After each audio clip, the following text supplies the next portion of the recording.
Boa tarde, gente, linda do meu coração, tudo bem com vocês? Boa tarde, Marcos. Hello. Tudo bom, Vivi? Good afternoon, né? Good afternoon. Tudo bem, e você, Marcos? Tudo bem, graças a Deus. Tudo certo? Sim, Bora começar, gente? Tirar dúvida de inglês de hoje com o professor Marcos. Vão colocando aí as dúvidas de vocês. Eu acho que dá para a gente fazer bem diferente hoje. Vocês abrirem o microfone e falar as dúvidas de vocês, né, Marcos? Exatamente. Eu acho que funciona melhor vocês abrirem o microfone e irem falando, ou quem tiver vergonha, apesar que não existe mais vergonha, tantas vezes a gente já se encontrou por aqui, né? Mas quem quiser colocar no chat também, tô aqui hoje para tentar ajudar um pouquinho o Marcos, porque vocês sabem que eu sou uma negação em inglês, eu ainda tento, né? Mas falam umas coisinhas aí meio fora do eixo. Bom, vou deixar aqui a palavra com o Marcos, para o Marcos dar boa tarde. Pelo menos o hot dog sai, hot dog sai. Comida sempre sai, né? Fala, galera, tudo bem com vocês? Como vocês estão? Eu espero que bem. Espero que estejam aguentando firmes e fortes nessa quarentena. E logo a gente vai se ver, né? Isso é interessante. Espero que vocês estejam estudando muito e espero que vocês tenham dúvidas, por favor, e joguem essas dúvidas aqui hoje para a gente poder saná-las, para a gente bater um papo legal. E assim como a Vivi falou, sintam-se à vontade para abrir o microfone, podem falar, tá? A gente tem...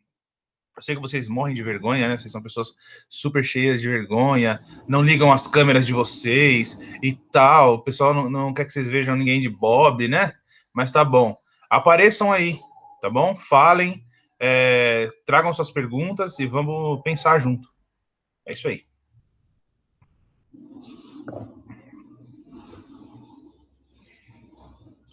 Alguém tem uma dúvida? Primeira dúvida, pergunta? Bora, gente, aproveita que o Marcos aqui é todo de vocês agora. Coloca aí as dúvidas, abra o microfone quem quiser. Bora começar.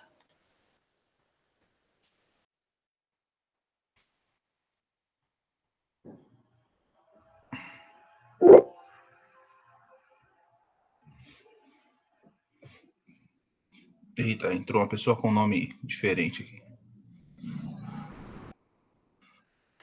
Eu não acredito que não tem ninguém com dúvida. E aí, filho? Eu aposto que tem. Pronto, até que enfim, a Sabrina colocou aqui a dúvida dela. Bora lá. Dúvida da Sabrina, Marcos. Eu fico perdida nos significados de well done, engage e take out. Poderia me explicar?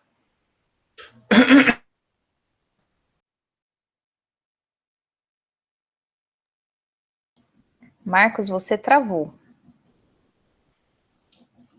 Não sei se foi só para mim. Ele tá travado. Marcos, você estava travado. Pelo menos não sei se foi só para mim. Eu não escutei nada do que você falou. Tá, ouviu? Tá ouvindo agora? Agora eu tô te ouvindo. Tá, eu perguntei para ela, para Sabrina, se ela viu essas expressões juntas, no mesmo contexto, certo? Ou se elas a viu separado, em lugares distintos. Essa foi a pergunta. Bom, mas vamos pelo significado cru delas, né?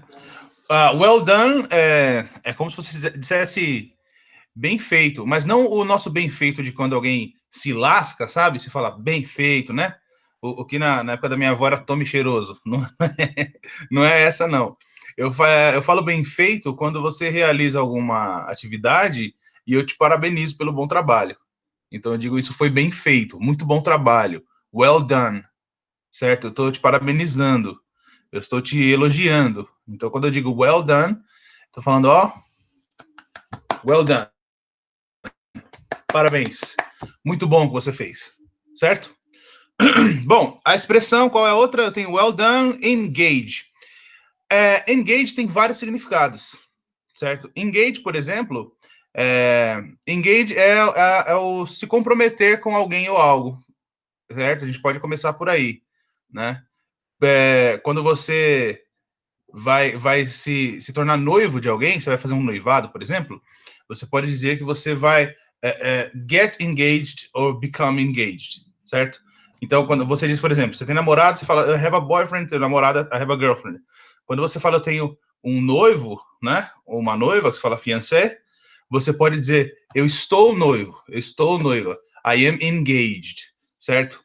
Engage pode também, como o próprio cognato já sugere, pode ser engajar, certo? Ou, quando você se propõe a fazer uma atividade X, certo? Para um fim específico. Então, você engage, né? No militarismo, a expressão engage, deixa eu usar um exemplo prático.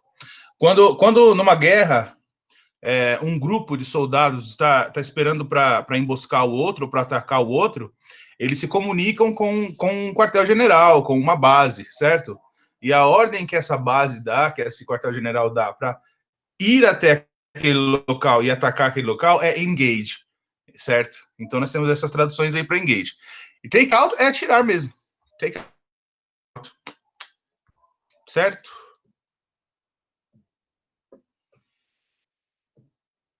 Eu acho que é isso aí. Take out. Ficou. Oh, Sabrina, rolou aí? Sim, ela disse que entendeu. Ah, você tá falando da apostila 2, aula 5, né? Isso. Tá, vamos dar uma olhada então na apostila.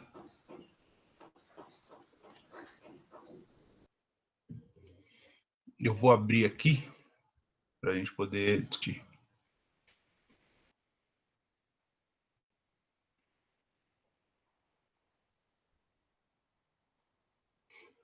Vão colocando já as próximas dúvidas, tá, pessoal? Não esperem eu acabar com essa, não. Já tem mais dúvida aí, Vivi? Tem sim. Tem da Vitória, que é um exercício da apostila, e tem da Giovana também. Uhum. E da Terci também. Tá, eu vou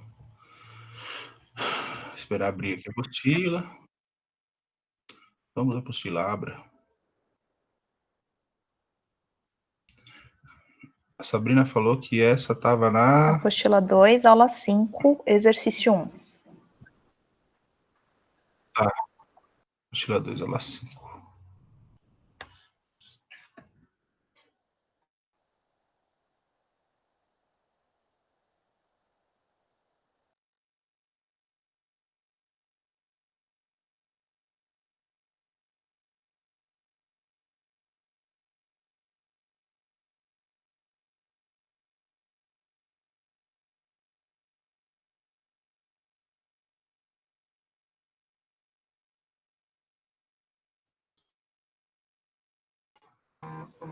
Marcos, você tá aí? Oi, eu tô aqui. Confirma para mim, então, Sabrina, por favor, se é essa mesmo. Aula 5, exercício 1. Tá, eu tô aqui com ela. Bom, o exercício 1 dessa Página aula de número 11. 5 é o seguinte. A gente tem... Página 11, né? Isso.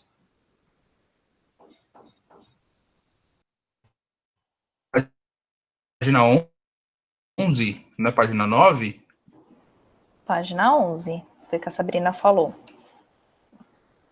Você não tá... Deve ser no estudo orientado.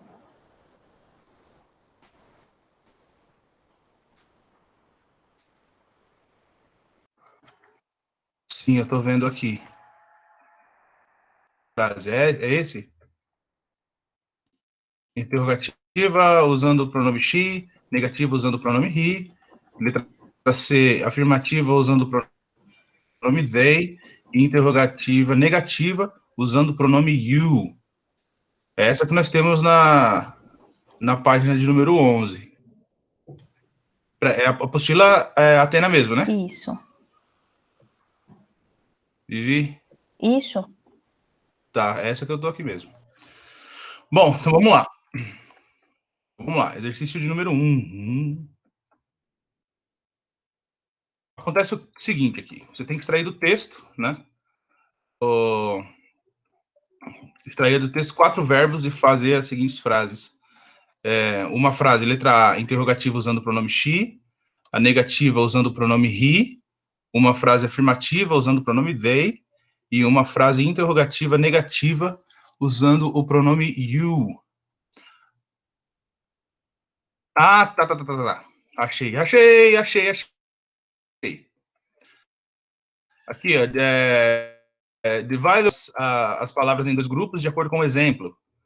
Pô, eu tenho aqui, eu tenho um marriage, um grupo chamado marriage, e outro grupo chamado restaurant. Eu tenho várias palavras. Vocês estão me ouvindo, né? Pessoal? Sim, estamos te ouvindo. Tá rolando o som aí, Vivi? Tá, sim. Tá bom. Então, se vocês podem acompanhar comigo aí, lá na página de número 11, tá bom. Exercício de número 1, lá no estudo orientado, nós temos que dividir essas palavras em 2 grupos, né? De acordo com o exemplo. E aí tem um asterisco abaixo do enunciado do exercício dizendo o foco desse é fazer com que vocês agreguem vocabulário, certo? Não é que vocês tenham já esse conhecimento, tá bom? Se vocês não têm,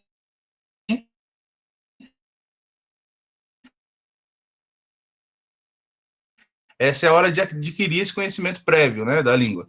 Então, separadas em 2 grupos, né, um chamado marriage e outro chamado restaurant. Restaurant é um cognato que...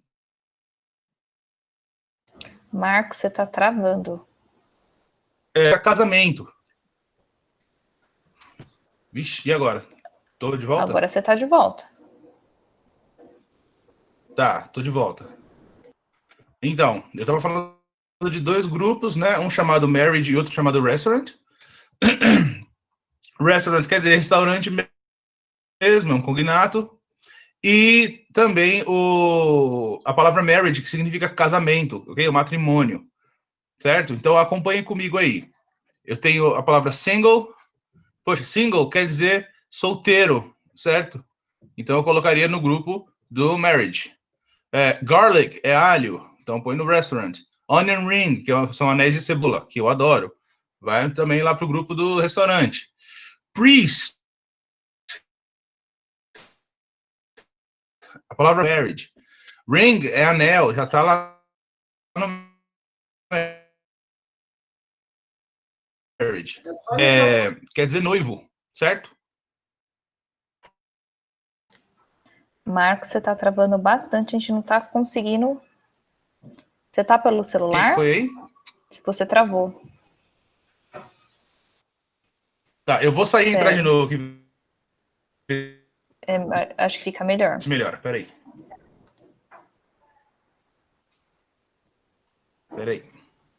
Gente, segura 2 minutinhos pro Marcos voltar para a sala para ver se melhora, para não ficar travando tanto, tá?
Estou de volta. Vocês me veem?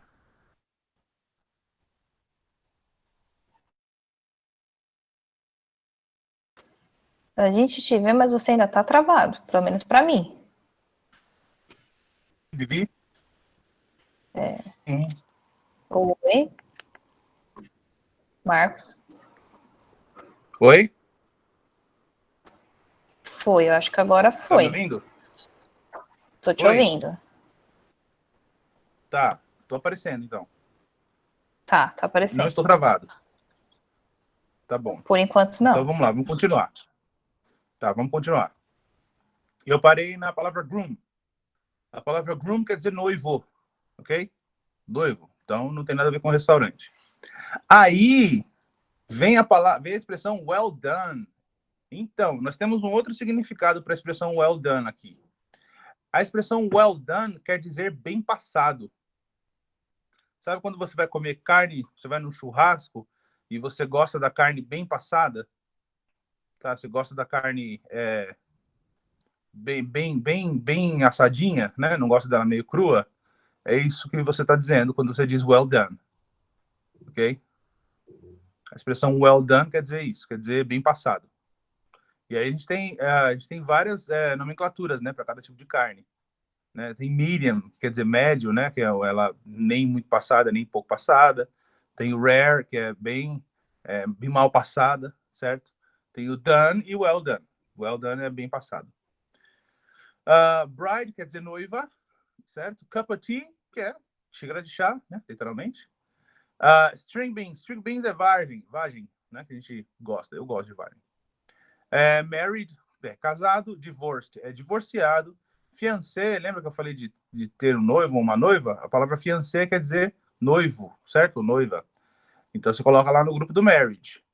Vegetables significa vegetais. Lettuce quer dizer alface, certo? Esse lettuce que está escrito aí, na verdade a gente chama de lettuce, ok? É alface. Mother-in-law é sogra, ok? Essas terminações in law referem-se aos parentes que são agregados a você no advento de uma... Então, quando você se casa, por exemplo, se você se casa com alguém que tem um irmão, o irmão dessa pessoa se torna o seu brother in law. E essa pessoa tem um pai, que é o sogro, chama de father-in-law, ou sogra, que é mother-in-law. Ok? Marcos, você travou um pouquinho agora no final. A palavra que é se tornar noivo, né? Taste. A palavra taste é um verbo que é assim, do gosto. Marcos. Saborear. Ela tem vários significados. Pode ser Marcos. sabe quando você come Doritos, Cheetos, né? Marcos.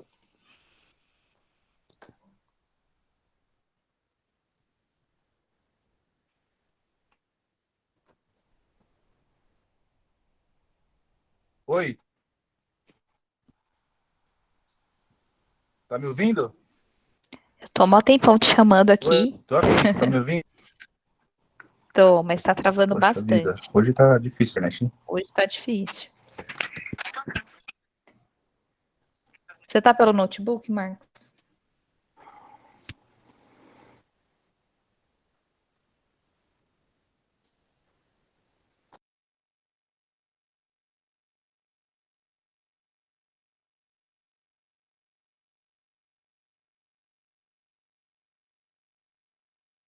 Pessoal, o Marcos saiu de novo da reunião. Vamos ver se ele consegue entrar e melhorar. Essa última explicação vocês não ouviram muito bem, né? Travou bastante para vocês, não foi?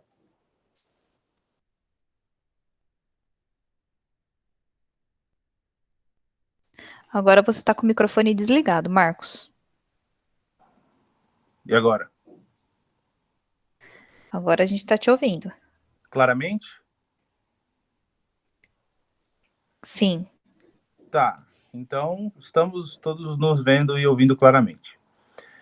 Isso. Você vai precisar voltar um pouquinho no que você falou lá no exercício. Tá bom. Você lembra aí onde eu volto? Até onde você ouviu? Olha, eu escutei até o well done. Tá bom, lá em cima. Beleza. Então, vamos lá. Well done, a expressão well done é usada para falar de uma carne bem passada, certo? Quando você quer o seu bife bem passado, você pode pedir ele well done. É o significado da palavra aí. Bride significa noiva, ok? Então, quando você tem uma noiva, você tem uma bride. Cup of tea, né? Cup of tea significa xícara de chá, literalmente. String beans, bean, tudo que é bean é feijão, certo? Grãos do tipo de feijão. String beans, string significa corda. Então você pega, não é feijão de corda, tá? Mas string bean na verdade, vagem, ok? Married, que é casado, divorced é divorciado. Fiancé é noivo ou noiva. Quando você fala eu tenho um noivo, I have a fiancé. Vegetables, ok? Isso quer dizer vegetais. E você coloca lá no grupo do restaurant. Lettuce, essa palavra está escrito lettuce, né? Então, feijão de corda, seria estranho mesmo. Lettuce, na verdade, é alface, ok? Mother-in-law quer dizer sogra, ok? Essa terminação in-law, ela designa o parentesco que você tem com pessoas a partir da sua relação conjugal com alguém. Então, se você se casa, se casou com um rapaz, e esse rapaz tem uma mãe, essa mãe é sogra desse rapaz. Então, ela é a sua mother-in-law, certo? Se esse rapaz tem um pai, certo? O pai é o seu sogro, o seu father-in-law, ok? E o oposto também funciona. Se você se casa com uma mulher, ela tem uma mãe, um pai, tanto faz, certo? Se você tem um irmão, por exemplo, essa pessoa se torna o brother-in-law. Irmã, sister-in-law, certo? Isso que quer dizer mother-in-law. Engage também é o se tornar noivo, ok? Taste, a palavra taste, né? Pessoal, quando vocês forem ao McDonald's, não peçam o Big Tasty, tá bom? É Big Tasty. Tasty com Y no final quer dizer gostoso, certo? Saboroso, ok? A palavra taste é um verbo que quer dizer sentir o gosto. Experimentar, saborear. É isso que significa taste. Church quer dizer igreja. E a gente coloca lá no marriage, né? Snack significa lanche. Ok? Sabe quando você faz um lanche da tarde, come umas bolachas, toma um chá, certo? Isso é um snack. Também snack é usado para salgadinho. Então, quando você come um Doritos, por exemplo, você come um Cheetos, isso é chamado de snack. Ok? E, por último, eu tenho o take-out, que, na verdade, é levar para viagem. Ok? Você vê que eu comecei explicando os significados das palavras lá no começo, mas agora, com um outro contexto, a gente já consegue dar outras significações dessas mesmas palavras, né? Então, você vê que, de acordo com o contexto que a gente está experimentando na hora da fala, a gente vai ter significados diferentes para as mesmas palavras, ok? E aí, ficou claro essa questão das três palavras, do well done, do take out e do... Qual foi a última? Eu não lembro qual foi a última, mas Engage. teve uma última. Tá bom, Sabrina, valeu, ficou show de bola. Temos mais perguntas, brasileiros e brasileiras? Sim, pergunta da Vitória. Ela diz assim: boa tarde, professor. Poderia ajudar nos exercícios 1 e 2 da página 22, apostila 2, aula 7? Apostila 2, aula 7, vamos lá.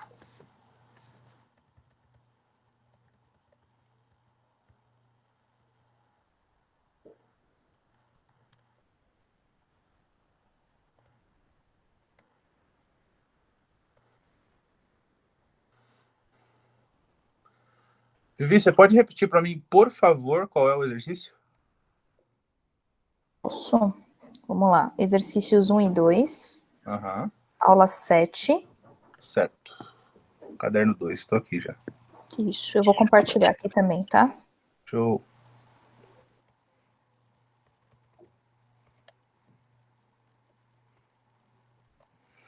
Bom, essa aula é a aula que fala sobre possessive pronouns. Eu gosto dos possessive pronouns. Bom, vamos dar uma olhada no primeiro exercício, né? A gente tem o seguinte, olha só. According to the passage, we can deduce that William the Conqueror. Bom, eu sempre falo que a gente tem dois grandes grupos de perguntas, né, nas provas que a gente presta. O primeiro grupo que eu falo são as perguntas de localização e o segundo são as perguntas de inferência. Tende-se a pensar que as perguntas de localização são mais fáceis que as de inferência. Na verdade, não são, né? Mas existem elementos que nos ajudam a encontrar a resposta para essas perguntas, né?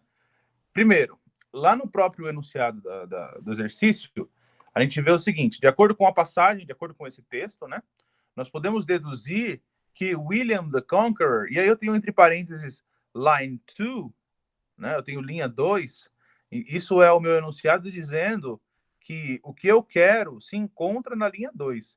De acordo com o texto, o que a gente pode deduzir a respeito do William the Conqueror na aula de número 2? Não, na linha de número 2, certo? Então, essa é uma pergunta de localização. Ela está te colocando num local específico do texto. E desse local, desse ponto do texto, você vai conseguir trazer à luz a resposta que você quer, que é a resposta correta, certo? Eu recomendo que vocês façam esse tipo de questão primeiro, tá? Deem uma olhada na prova. Não são muitas questões que a gente tem de inglês, né, nas provas que a gente presta. Então, deem uma olhada na prova primeiro, e após essa verificada do tipo de pergunta que a gente tem, façam essas primeiro. Peguem as perguntas que te localizam num ponto específico do texto. Elas vão ser resolvidas de uma maneira mais fácil, ok? Bom, mas vamos lá. Se você não sabe quem foi o William the Conqueror, você pode ter conhecido ele como Guilherme Conquistador também, certo? Para quem assiste aquela série Vikings, olha que coisa interessante. Tem um personagem na série Vikings chamado Rollo, certo? E num determinado momento da sua jornada, esse cara invade a França. Ele invade a França e ele acaba fixando residência lá e se torna um dos grandes imperadores da França, né? Na verdade, ele invade Paris, quando a França não existia ainda. E esse William the Conqueror é um offspring, um descendente do Rollo, certo? E ele é um cara que conquista o trono inglês ali depois da tal da Batalha de Hastings, né? Depois do ano de 1100. Então, se vocês têm interesse nesse tipo de coisa, né? História gótica e tal, arquitetura, o professor Elias é expert nesse assunto. E a gente fala muito sobre esses caras aí. Esse William the Conqueror é um cara muito importante na história até do nosso povo aqui. Muita coisa da gente foi influenciada por esse cara. Mas vamos lá, né? Alternativa de letra A. William the Conqueror, olha só. Letra A. Had sexual troubles during his military services. Ele teve problemas sexuais durante o seu serviço militar. Letra B. He didn't do what a group of Norman women demanded because of the Catholic Church intervention. Ele não fez o que um grupo de mulheres normandas demandava ou queria por causa da intervenção da Igreja Católica, certo? A Normandia é o que hoje é a França, tá? Letra C. He was forced to return home because his Norman spouse demanded it. Ele foi forçado a voltar para casa porque a sua esposa normanda ela mandou que ele voltasse. Letra D. He was pressured to release the soldiers due to a group of Norman women demand. Ele foi pressionado a liberar os soldados, a mandar eles embora, devido à demanda, devido às exigências de um grupo de mulheres normandas. E letra E, he freed his soldiers from war. Ele liberou seus soldados da guerra. Bom, vamos lá olhar na linha de número 2. Vamos direto para a linha de número 2, certo? A linha de número 2 está na página anterior. Vivi, se puder voltar para o começo do texto, por favor. Está lá na página de número 21. Aí mesmo.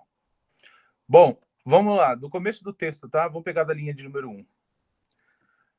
In 1068, em 1068, a group of Norman women demanded that William the Conqueror release their husbands from military services so that they could return home and satisfy their wives' sexual needs. Bom, aqui a gente já encontra a resposta certa. Olha só.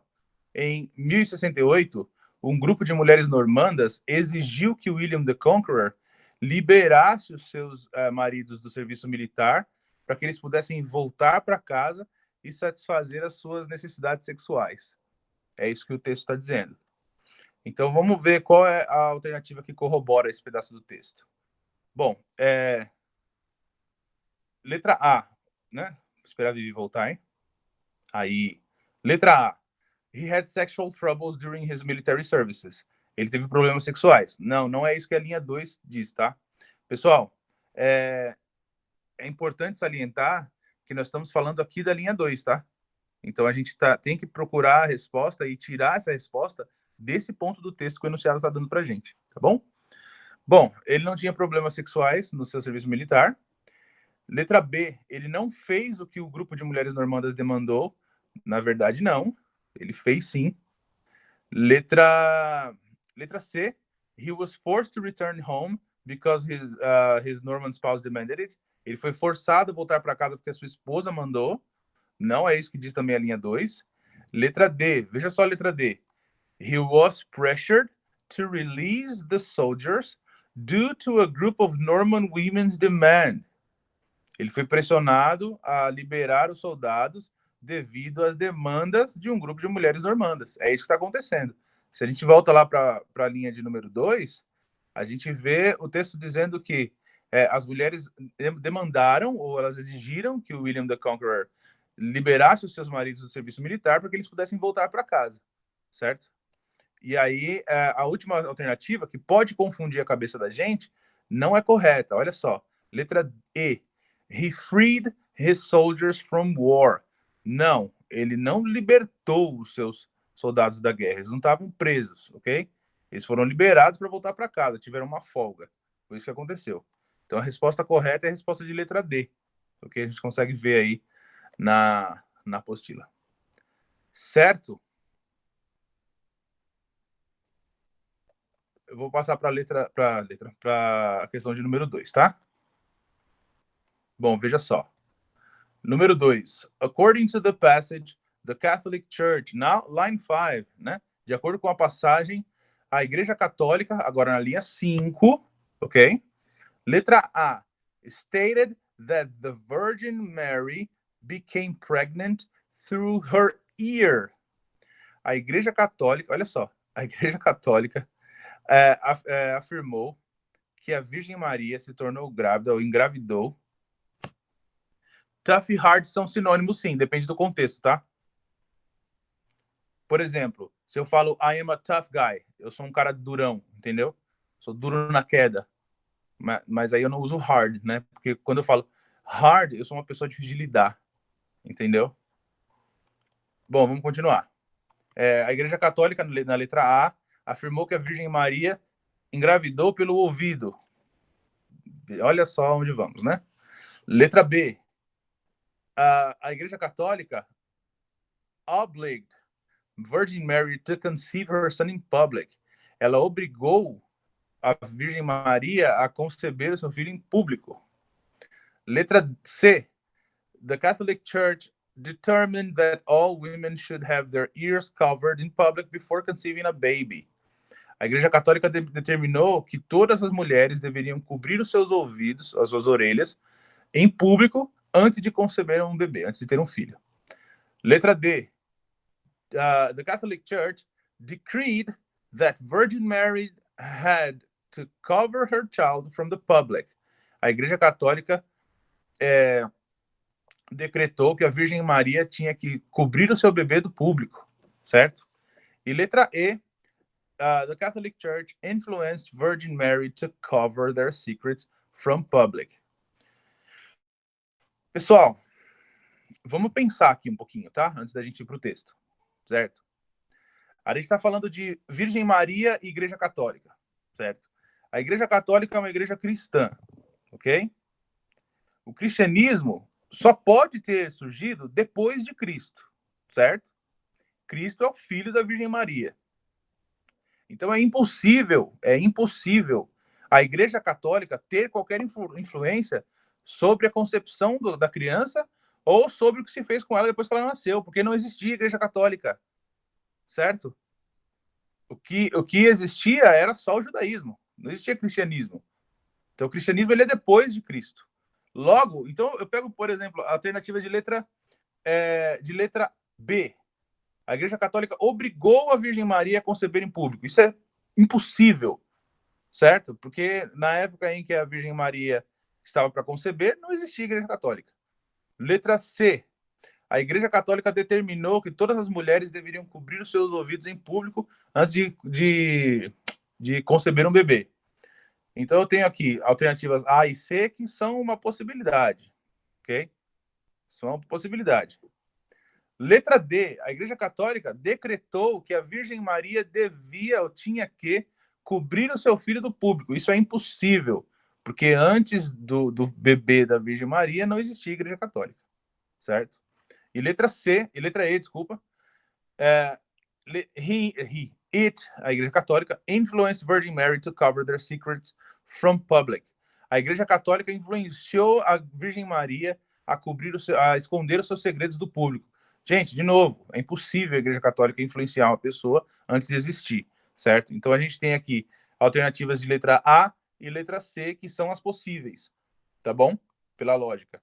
Agora vamos lá para o texto, lá para a linha de número 5, certo? Com essas alternativas em mão, né? A letra A diz que a Igreja Católica afirmou que a Virgem Maria se tornou grávida pelo ouvido, e letra C determinou que todas as mulheres deveriam cobrir os seus ouvidos em público antes de ter um filho. Bom, vamos lá para a linha de número 5. Vamos pegar só um pedacinho antes do número 4, tá? Onde está escrito 4 centuries later, ok? 4 centuries later quer dizer 4 séculos depois. The Catholic Church determined that the Virgin Mary had conceived her son through her ear and decreed, therefore, that this organ be covered in public. Veja só, 4 séculos depois, a Igreja Católica determinou que a Virgem Maria havia concebido seu filho pelo seu ouvido, olha só, e decretou, portanto, que esse órgão deveria ser coberto. Então, você, meu amigo e minha amiga, que vê aquele filme da Idade das Trevas, filme medieval, onde as mulheres têm aquela cabeça coberta e tudo enrolado aqui do lado, é por causa disso que a Igreja Católica falou que a Virgem Maria concebeu o seu filho através do ouvido e todos deveriam cobrir o ouvido em público, certo? Esse trecho do texto corrobora com a alternativa de letra A. Se puder descer lá, Vivi. Olha só, letra A. The Catholic Church stated that Virgin Mary became pregnant through her ear. A Igreja Católica afirmou que a Virgem Maria engravidou pelo ouvido. Essa aí é a resposta da pergunta. E que absurdo, né? Temos mais perguntas?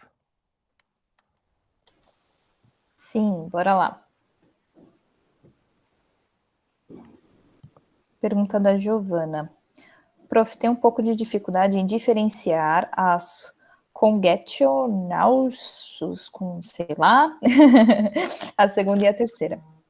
Deixa eu ver se... Conditionalis. Conditional. Isso. A segunda e a terceira. Isso. Tá bom, segunda e terceira.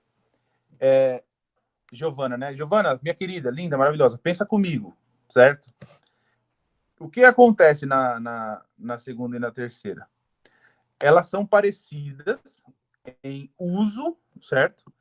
Mas aquela uma nuance, aquele um detalhe que diferencia as duas, é uma coisa estrondosa que vai fazer toda a diferença na hora de você utilizar o inglês do jeito que você quer, né?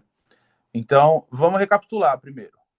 A gente tem 4 condicionais, certo? Temos a 0, a 1, 2, 3. A 0, conditional, a gente usa quando a gente fala de coisas que são verdade, absolutas, né? E quando são óbvias também, são fatos, né? Por exemplo, numa loja, se você quebrar, você paga. Então, você vai usar simple present nas duas frases, na minha primeira e na minha subordinada. Então, if you break, olha só, simple present, se você quebra, you pay, você paga. Isso é um fato, todos sabemos disso, certo? Quando a gente fala de fatos, mas pensando em hipótese, planos futuros, a gente vai pensar em simple present e future, certo? Então, if you break, you will have to pay. Se você quebrar, você vai ter que pagar, certo? Então, é uma possibilidade. Pode ser que não, pode ser que seja perdoado. Agora, quando a gente fala da second conditional, a gente já está falando sobre coisas que poderiam, que estão no âmbito da imaginação, certo? No âmbito da vontade. Eu queria que elas fossem reais. Por exemplo, se eu tivesse dinheiro, eu viajaria ao redor do mundo, certo? Então, você vê que eu vou precisar usar o simple past na minha primeira frase e vou ter que usar alguns modais, como o would, o could, certo? Na minha frase subordinada. Então, eu digo, if I had money, se eu tivesse dinheiro, o had no passado, ele não vai ter a tradução de tinha ou tive. Você não diz se eu tinha dinheiro ou se eu tive dinheiro, ok? É se eu tivesse, if I had money. Se eu tivesse dinheiro, I would, olha o would aparecendo aí, I would travel around the world. Eu viajaria ao redor do mundo, ok? Então, eu estou falando de coisas que não aconteceram, mas eu gostaria que elas acontecessem. Seria bom se elas acontecessem, ok? Já a third conditional, a terceira condicional, geralmente ela fala sobre arrependimentos, ok? Você pode usá-la para falar sobre arrependimentos, mas você fala principalmente sobre coisas que não aconteceram ou aconteceram e elas ficaram lá atrás e não há o que fazer para mudá-las, ok? Por exemplo, se eu tivesse estudado mais, eu teria passado na prova. Eu não passei na prova porque eu não estudei o bastante. Já foi, acabou, ficou lá atrás.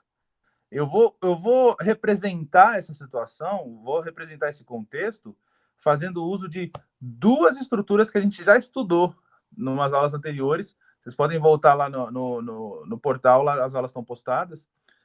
Uma é o past perfect e a outra é o present perfect. A única diferença é que a gente vai usar present perfect com o modal would, ok? Por exemplo, se eu tivesse estudado mais, aí encontra-se a frase do past perfect, if I had studied more, ok? Você veja só que eu estou usando o had como auxiliar, né, no passado, I had, e o verbo study também no particípio passado, studied, estudado. Se eu tivesse estudado mais, eu teria passado, I would have passed the exam. Então, eu preciso usar uma estrutura de past perfect e uma outra estrutura onde eu vou colocar o present perfect com o modal would. E aí, para falar de coisas que ficaram lá atrás, acabaram e não há como remediá-las mesmo. Certo? Ficou claro? Querem mais exemplos? Eu posso dar mais exemplos aqui para vocês.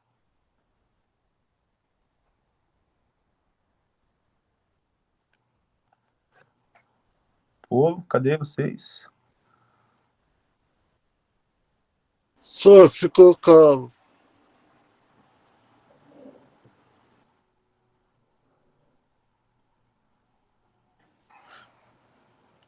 A Luísa falou que não conseguiu entender a explicação. Luísa. Mas ela tinha isso no outro exercício, aí você já voltou.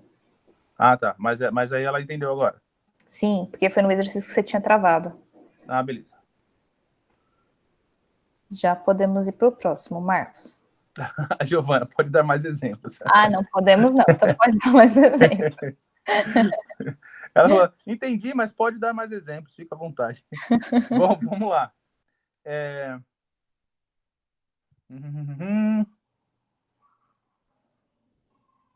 Bom, o primeiro exemplo que eu dei foi com relação ao estudo, né? Se eu tivesse estudado mais, eu teria passado na prova, né? Veja que eu começo a frase com se, né? As conditionals também são chamadas de if clauses, certo? If clauses, clause é uma sentença, é uma frase. Então, eu tenho frases que começam com if, certo? Por isso que é condicional. Se, né? Se eu tivesse estudado mais, if I had studied more, I would have passed. Eu teria passado na prova, certo? Por exemplo, vamos ver uma negativa, certo? Você precisa acordar cedo no dia seguinte e você não acorda cedo no dia seguinte, você vai dormir tarde. Você não dorme cedo, você dorme tarde. No dia seguinte você acorda muito cansado. E aí você diz o seguinte: se eu tivesse ido para a cama cedo, eu não estaria assim, eu não estaria me sentindo cansado, certo? Você pode dizer então, vamos pensar comigo. Se eu tivesse ido, olha só as formas verbais. Se eu tivesse ido, né? O verbo ir aqui pra gente é o que a gente vai chamar de particípio passado no inglês, ok?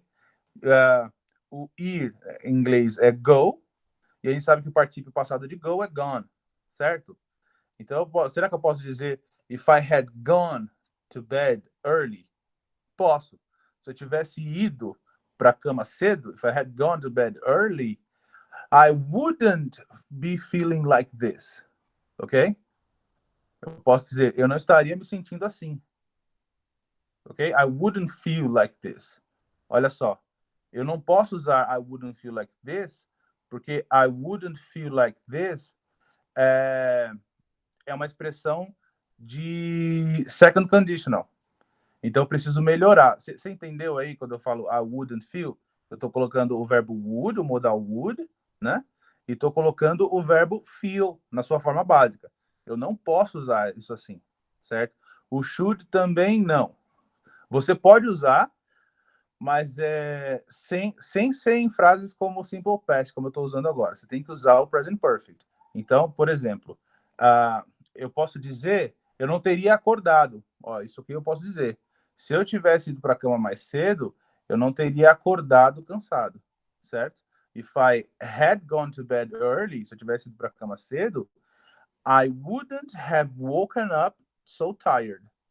Eu não teria acordado tão cansado, ok? Então é essencial que a gente faça uso do simple past, do past perfect numa célula e do present perfect com o would, certo? Ou o should na outra célula, beleza? Eu não posso usar o past perfect e usar o simple past, ok? Isso não dá certo. Fica uma salada, uma mistura e não funciona, certo? A pessoa pode até de entender, né? Principalmente se for para os Estados Unidos, que lá a pessoa fala muito errado, a pessoa pode até te entender, mas não é o correto a se dizer. Aliás, não é o adequado a se dizer. Certo?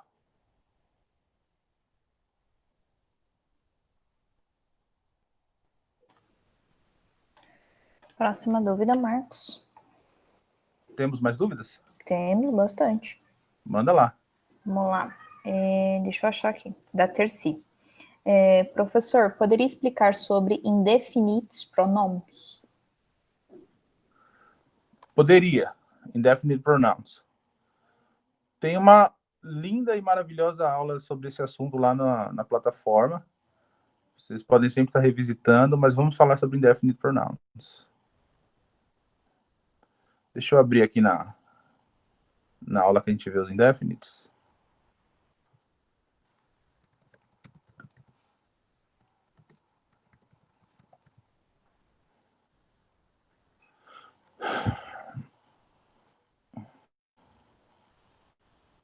Gente, meu computador está muito lerdo. Fico triste.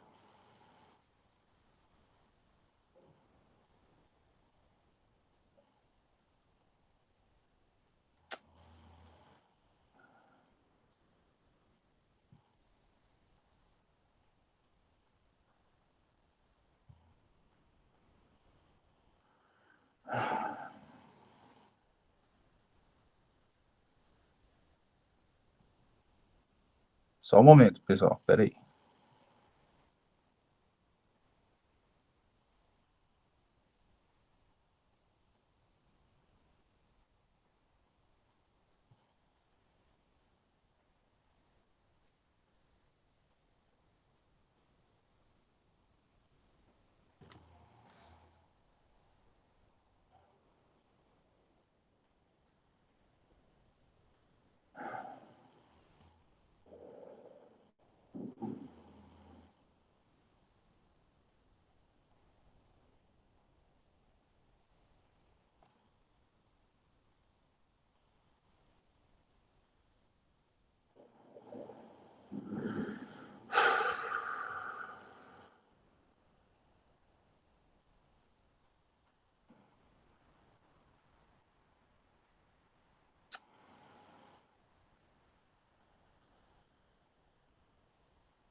Ô Marcos, enquanto abre aí, posso te fazer já fazer outra pergunta?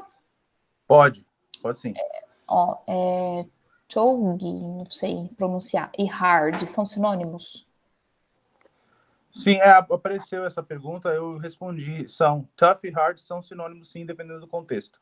Certo. Né? Quando eu digo, por exemplo, eu dei o mesmo exemplo aqui anteriormente. Eu falo que eu sou um cara durão, né? Um cara duro na queda, certo? Eu digo que I am tough, certo? Eu sou duro. Mas quando eu digo, por exemplo, que eu sou que alguém é hard, né?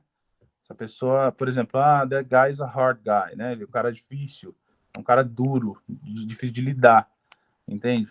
Embora ambas as palavras signifiquem duro em algum momento. Depende do contexto. Beleza. Próxima dúvida aqui, enquanto abre aí. Professor, saberia explicar o porquê das pessoas confundirem your e you are tem a ver com a pronúncia? Pode ser que tenha, porque a pronúncia é a mesma, entende? Eu tô falando de forma curta, tá? O you are separado, não, mas you are junto com apóstrofo, né? Vira your. E a mesma pronúncia, esse you are todo junto, ele tem a mesma pronúncia do pronome oblíquo your, certo? Perdão, do pronome possessivo, certo? A mesma pronúncia, ok? É your, não muda nada. A diferença é o contexto, certo? Você vai aplicar essas palavras em contextos diferentes e o contexto vai te dizer o que você está usando, na verdade.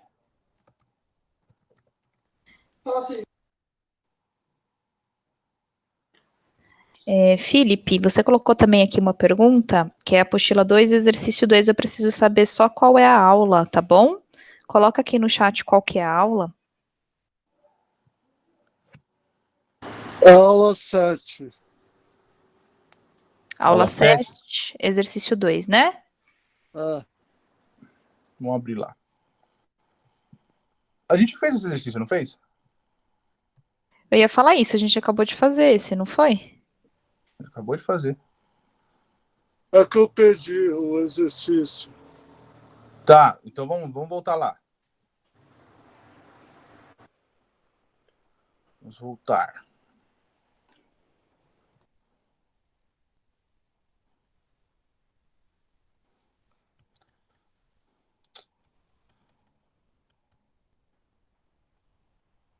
Meu computador está de brincadeira hoje. Exercício 2, certo? Então, Sim, Felipe, no exercício 2, a resposta correta vai ser a resposta de letra A, certo? The Catholic Church stated that Virgin Mary became pregnant through her ear. A Igreja Católica afirmou que a Virgem Maria engravidou pelo seu ouvido. Você correr lá na linha de número 5, você vai ver, 4 séculos depois, a Igreja Católica determinou que a Virgem Maria havia concebido seu filho pelo seu ouvido e decretou que, portanto, né, esse órgão deveria ser coberto em público. Ok? Tá lá no comecinho. Certo? Sim, professor. Beleza. Bom, flores do meu jardim, vamos falar sobre indefinite pronouns, tá bom? Essa pergunta foi de quem, Vivi? Por favor. Da Terci. Tá bom, vamos lá, Terci.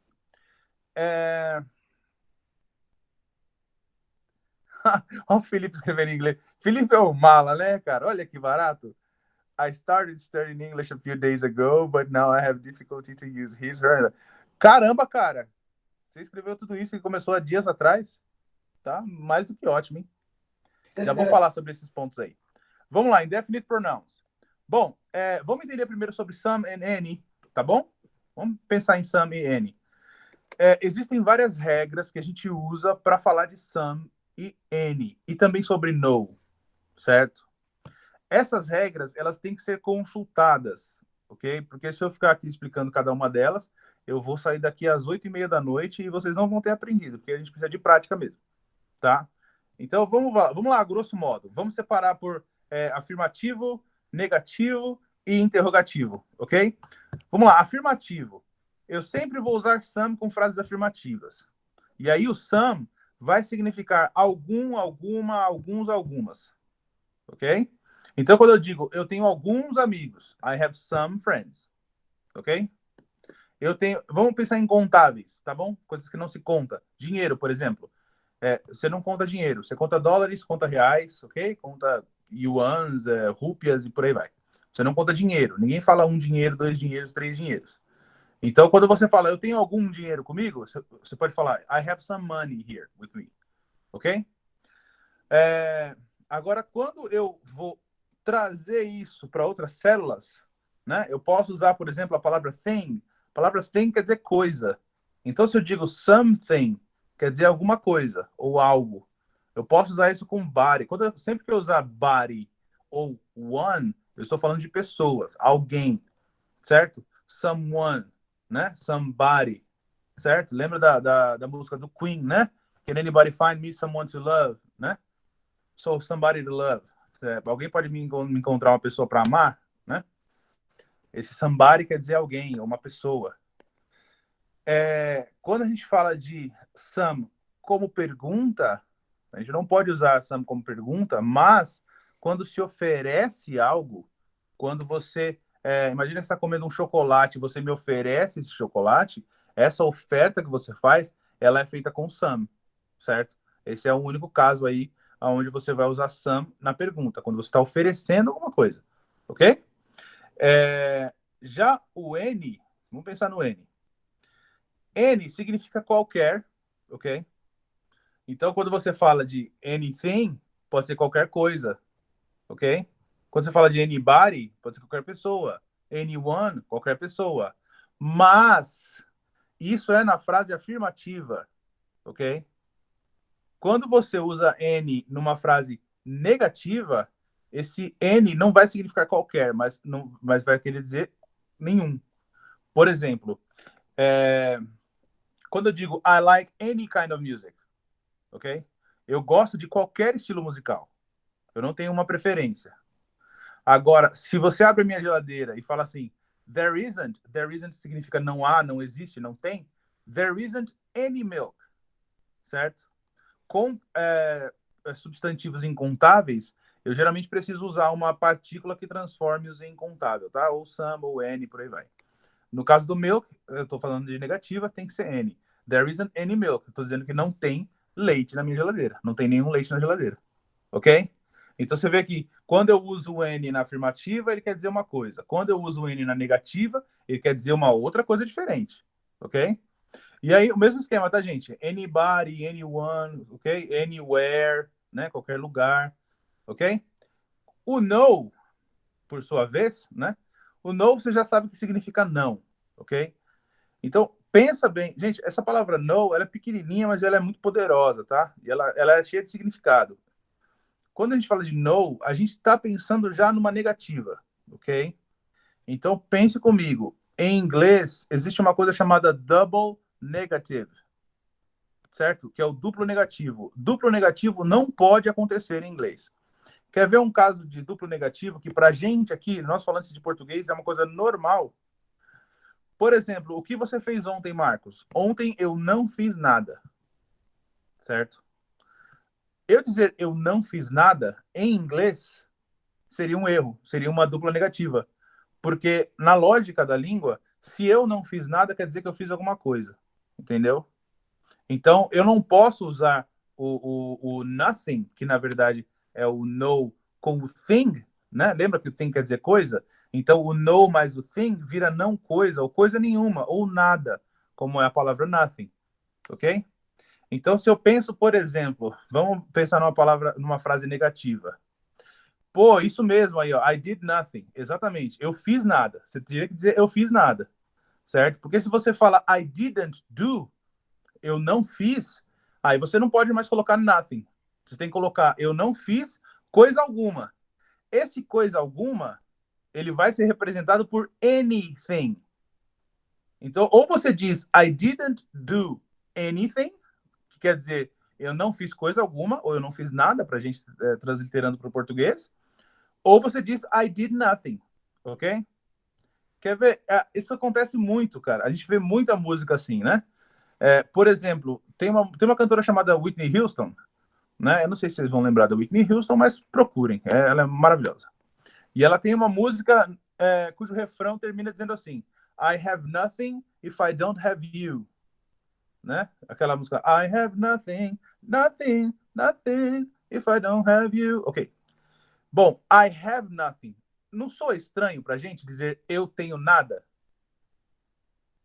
Pra mim é muito horrível dizer eu tenho nada. Porque no português não funciona. Funcionaria eu não tenho nada. Ok? Mas eu não posso dizer isso em inglês. Porque se eu digo eu não tenho nada, quer dizer que eu tenho alguma coisa. Olha que lógica doida dessa língua, né? Então, beleza, gente, esse lance do nothing, do no, eu não posso usar duas negativas juntas, tá bom? Uma outra música mostra a mesma coisa, uma música da Alicia Keys, chamada It Doesn't Mean Anything. Ora, a palavra mean significa significar, ou quer dizer, ok? Então, quando eu digo it doesn't mean, eu quero dizer que isso não quer dizer, ou não significa. Só que eu estou usando uma estrutura de negativa. It doesn't. Olha só o meu auxiliar de negativo. It doesn't mean. Se eu estou usando auxiliar de negativo, a minha próxima partícula não pode ser negativa. Então eu não posso dizer nothing. Porque se eu digo it doesn't mean nothing, isso não significa nada, quer dizer que significa alguma coisa. Então, para não ficar double negative, eu tenho que tirar o nothing e colocar anything no lugar. E aí vai virar coisa alguma, certo? It doesn't mean anything. Não quer dizer nada, ou não quer dizer coisa alguma. Entendeu? Ficou claro, pessoal? Beleza, que bom. Bom. Vamos ver aqui Dá tempo de falar do Felipe rapidinho? Dá sim. Dá, então vamos lá. O Felipe está dizendo o seguinte, eu comecei a estudar inglês alguns dias atrás, muito bom, Felipe, o inglês é maravilhoso. Mas agora eu tenho dificuldade em usar his, her e their. Beleza. Esses três pronomes que você colocou, eles são, na verdade, não pronomes, eles são possessive adjectives, certo? Então, Felipe, pensa comigo aqui, ó. Pensa comigo. Possessive adjectives. Se eles são adjectives, eles têm pelo menos a estrutura sintática de um adjetivo, em partes, tá? Que estrutura sintática é o lugar onde eles vão dentro da frase. Lembra que em inglês, eu não posso colocar o substantivo antes do adjetivo, certo? Em português, por exemplo, eu falo bola verde, certo? Então, bola é um substantivo. Bola vem antes de verde, ok? Bola verde. Em inglês, eu não posso fazer isso. Em inglês, eu preciso dizer green ball. Então, eu digo verde bola, certo? O adjetivo vai vir antes. Esses caras que você colocou aqui, his, her e their, eles são possessive adjectives. Se eles são possessive adjectives, eles precisam, por serem adjetivos, eles precisam vir antes do substantivo, certo? Só que eles são possessivos, né? Como se fosse meu, seu, dele ou dela. No caso, his é o possessive adjective que eu vou usar para ele, ser humano do sexo masculino, certo? Quando eu olho, por exemplo, olho um carro e falo, de quem é esse carro? Aí eu falo, esse carro é dele. Então eu falo, this is his car. Entendeu? Você veja que o his está antes do car, porque ele é adjetivo, certo? Eu não posso dizer que o carro é dele, não posso dizer car his. Isso não está certo, tem que ser his car, ok? A mesma coisa seria com o her, que é não usado para homens, mas para mulheres, tá bom? Indivíduos femininos do sexo... indivíduos humanos do sexo feminino. Her. Então, se você diz, por exemplo, de quem é esse carro? Esse carro é dela. This is her car. Ok? Esse é o carro dela. Agora, o their, na verdade, ele vai ser usado para eles, no plural, ou para elas, no plural, sendo humanos ou não. Tá bom? É ser humano, não é ser humano. Se tem posse e é plural, eu uso their. Ok? Por exemplo, eu e a minha esposa temos um filho, né? Aí você está falando, olha, aquele ali é o filho do Marcos e da esposa dele. So, that is their kid. Aquele é o filho deles, ok? Você vê que eu tenho a palavra carro, car, e o meu pronome, o meu adjetivo vem antes do car. his car, her car. Eu tenho kid, que é criança ou filho, e o adjetivo vem antes do criança, their kid, ok? É sempre assim que eu vou usar, ok? E aí depois você dá uma olhada nos possessive pronouns, tá? Esses são os possessive adjectives, e tem os possessive pronouns também, e aí você vai conseguir entender a diferença.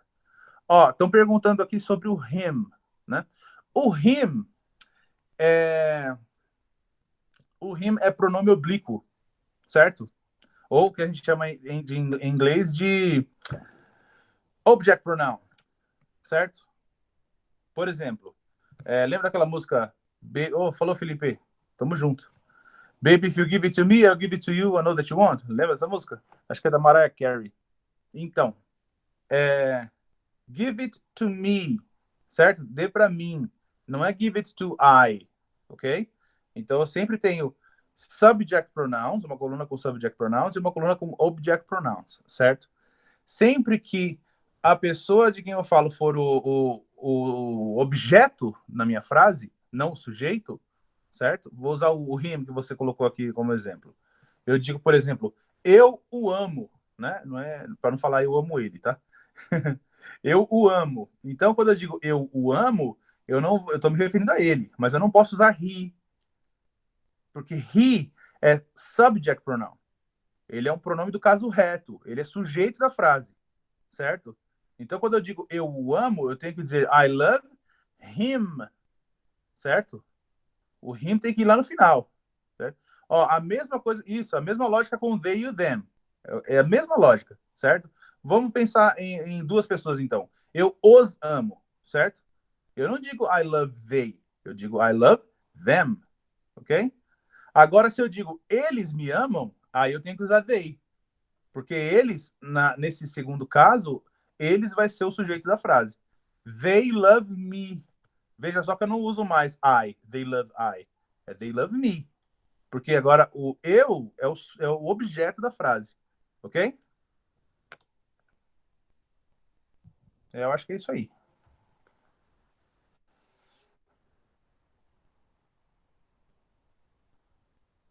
Temos mais?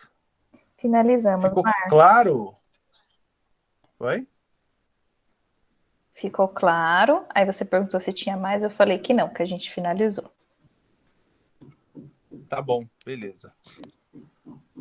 Bom, gente. Beleza. Hoje a internet foi ingrata comigo, né? Mas agora no finalzinho foi bem, né, gente? Deu para ouvir tudo. Só no comecinho que ficou travando, aí ficou ruim. Mas o importante é que deu certo no final das contas, né? Bom, meus amores, muito obrigada aí pelas aulas. Aliás, por vocês estarem presentes na aula. Agradeço o Marcos também pela aula de inglês, tá aqui, tirando a dúvida de vocês. Valeu. Dizer que amanhã tem maratona, né, de ciências, de linguagens e ciências humanas, para vocês participarem, ficarem aí atentos. E fiquem atentos a toda a programação da semana que vem também, tá bom? Um grande beijo para vocês. Okay, bye-bye, people. Thank you. See you around. Bye-bye.